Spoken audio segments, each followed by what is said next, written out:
Apakah ada hadis mengenai memotong kuku dengan urutan jari-jari tertentu? Taib. Membaca Al-Kahf pada hari Jumat ada? Ada. Bahkan sunnahnya pada hari Jumat banyak. Ada sunnah membersihkan diri. Untuk laki-laki misalnya tipiskan kumis, cukur kumis, rapikan jenggotnya, kemudian mandi, ya seperti halnya mandi janabah. Setelah itu dia potong kukunya, terus memperbanyak baca surah Al-Kahf, memperbanyak salawat pada Nabi sallallahu alaihi wasallam, sunnah hari Jumat. Dan di antara sunnah itu berlaku untuk perempuan juga. Sama muslimin wal muslimat, innal muslimina wal muslimat, berlaku perempuan, berlaku untuk laki-laki. Ada yang sama, apa di antaranya? Potong kuku, bagian dari yang sama. Baca Al-Kahf, bagian dari yang sama. Jelas ya? Dan apa sunnahnya? Mulai dengan yang kanan. Jadi mulai dengan yang kanan, potong yang kanan. Setelah yang kanan selesai, pindah ke kirinya. Ya, dari tangan kemudian pindah ke kaki. Ya, kepala, pundak, lutut, kaki. Yang dimaksud membaca surat Al-Kahf, membaca itu punya dua makna di bahasa Arab. Satu sekedar baca, kedua dipahami. Tapi kalau ada redaksi hadis meminta membaca, itu umumnya memahami. Pahami. Kalau sekedar baca saja, berarti untuk menunjuk pahalanya saja. Tapi dorongan untuk membaca sebetulnya tujuannya memahami. Ibu kan baca sesuatu supaya bisa paham isinya kan? Silakan ibu cek, ibu belajar sesuatu, kalau nggak paham, ibu nggak akan baca. Ya ibu itu membaca supaya paham isinya. Memang cuma Quran yang unik, Quran itu unik. Kebanyakan yang baca itu umumnya tidak paham yang dibaca. Tapi jangan salah orientasi, baca itu untuk paham.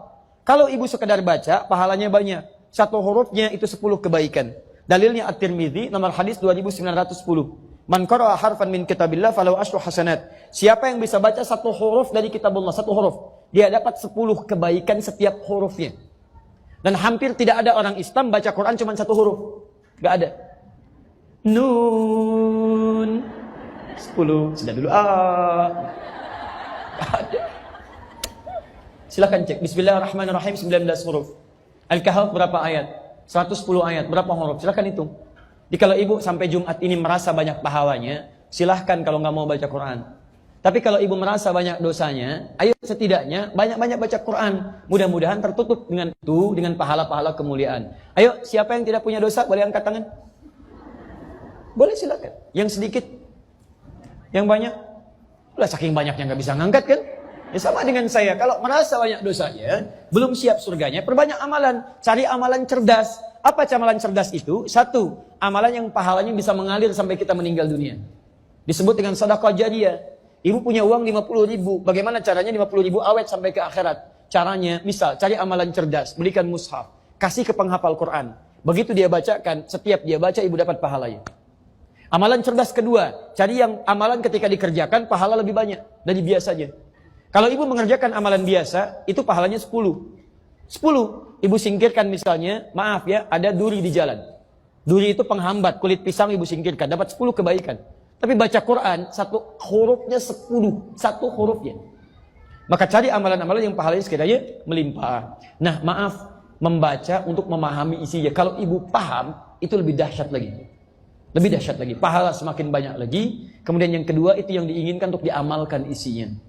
Contoh begini, dulu orang tua kita pernah mendengar gini, kalau sedang mengandung anaknya ingin laki-laki, ganteng, soleh, baca surat apa? Kalau ingin cantik, soleha, baca surat apa?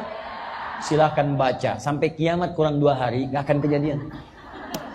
Karena yang dimaksud baca di situ, maksudnya gini, kalau ibu misalnya menginginkan anaknya terlahir laki-laki, soleh, baik, terserah Allah mau lahir laki-laki atau perempuan. Ibu baca surat Yusuf, baca itu pahami isinya. Karena di surat itu ada kisah lengkap bagaimana orang tua mendidik anaknya sampai dewasa.